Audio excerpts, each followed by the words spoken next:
Assalamualaikum warahmatullahi wabarakatuh. Kembali lagi dengan saya Windy Afriani Azhari dengan NIM C1C018128.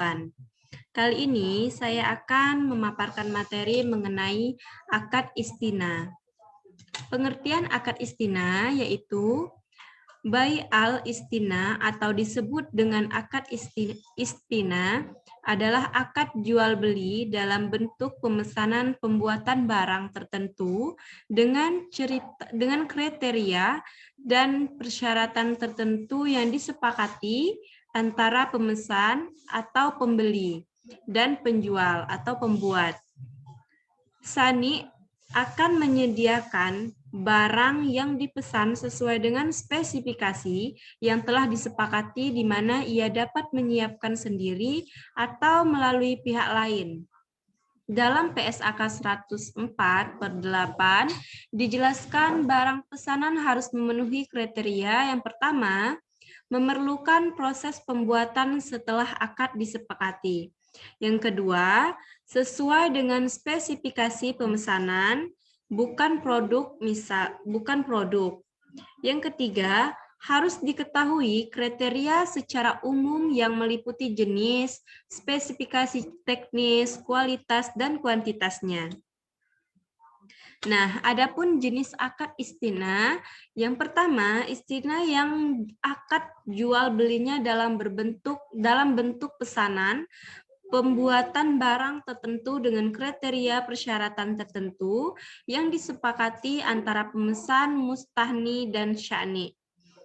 Yang kedua, istina paralel adalah suatu bentuk akad istina antara penjual dan pemesan, di mana untuk memenuhi kewajibannya kepada pemesan, penjual melakukan akad istina dengan pihak lain atau subkontraktor yang dapat memenuhi aset yang dipesan pemesan.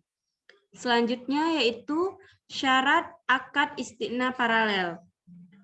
Pertama, antara penjual dan pemesan tidak tergantung pada istina kedua. Kedua, antara pemesan dan penjual pemasok.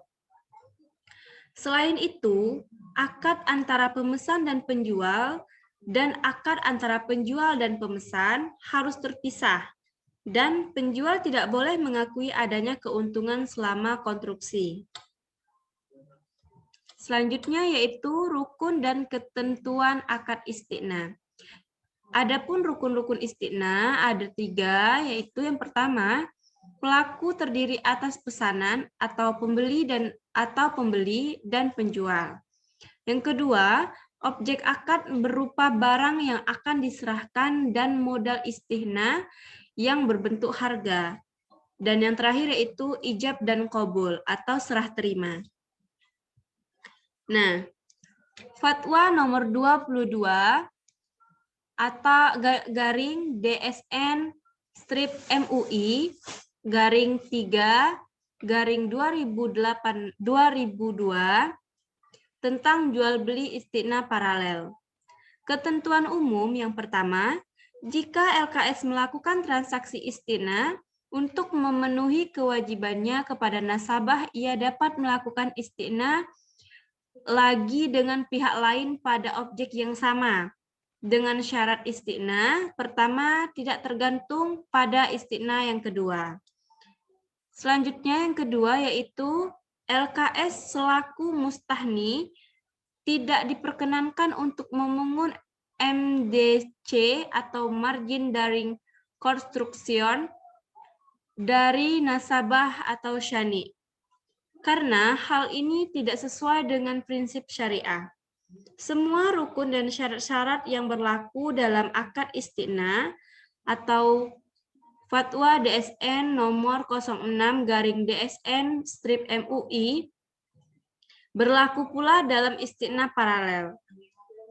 Selanjutnya ketentuan lainnya, yang pertama, jika salah satu pihak tidak menunaikan kewajiban atau jika terjadi perselisihan di antara para pihak, maka penyelesaiannya dilakukan melalui badan arbitrase syariah setelah tidak tercapai kesepakatan melalui musyawarah. Yang kedua, fatwa ini berlaku sejak tanggal ditetapkannya dengan ketentuan jika di kemudian hari ternyata dapat kekeliruan akan diubah dan disempurnakan sebagai mestinya. Nah, berakhirnya akad istiqna, kontrak istiqna bisa berakhir berdasarkan kondisi-kondisi sebagai berikut. Yang pertama, tidak terpenuhnya kewajiban secara formal oleh kedua belah pihak. Yang kedua, persetujuan kedua belah pihak dapat menghentikan kontrak. Yang ketiga, yaitu pembatalan hukum kontrak. Ini jika muncul sebab ia masuk untuk mencegah dilaksanakannya kontrak atau penyelesaian. Dan masing-masing pihak dapat membatalkannya. Nah, selanjutnya yaitu landasan hukum akad istiqna. Yang pertama yaitu Al-Quran, seperti surah Al-Baqarah ayat 283 yang berbunyi, "Hai orang-orang beriman, apabila kamu bermuamalah tidak secara tunai untuk waktu yang ditentukan, hendaklah kamu menuliskannya." Yang kedua yaitu landasan hukum akad istiqna menurut Al-Hadis. Amir bin Auf berkata, perdamaian dapat dilakukan di antara kaum muslim kecuali perdamaian yang mengharumkan yang halal dan menghalalkan yang haram. Dan kaum muslimin terikat dengan syarat mereka kecuali syarat yang mengharamkan yang halal dan menghalalkan yang haram. Hadis riwayat Tirmizi. 3 hal yang di dalamnya terkait keberkahan, jual beli secara tangguh, muqaradah, dan mencampur gandum dengan tepung untuk keperluan rumah, bukan untuk dijual. Hadis riwayat Ibnu Majah.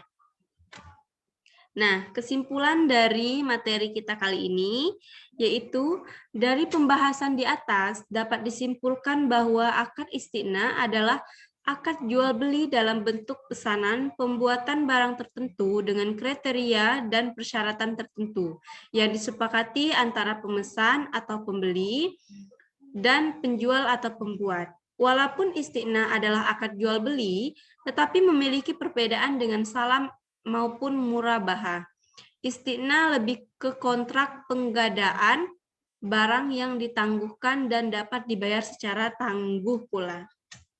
Nah, sekian pemaparan materi kali ini dari saya. Saya akhiri, wassalamualaikum warahmatullahi wabarakatuh.